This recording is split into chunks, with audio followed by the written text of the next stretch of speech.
আজকে একটা স্প্লিট এসির কাজ করতে আসছি। এটা সমস্যা হয়েছে, কম্প্রেসার কিছুক্ষণ চলে তারপর হচ্ছে অফ হয়ে যায়। কাস্টমারে যেটা বললো যে কম্প্রেসার কিছুক্ষণ চলার পরে মানে ঠান্ডা আসে 10-15 মিনিট, তারপর আর ঠান্ডা হয় না।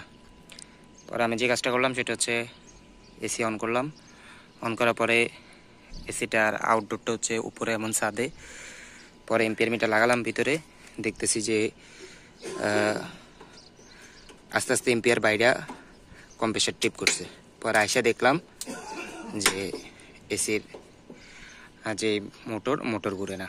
পরে দেখলাম মাইপা দেখলাম এটা কয়েল কাটতে গেছে। এখন এই ফ্যান মোটর পরিবর্তন করে দিব।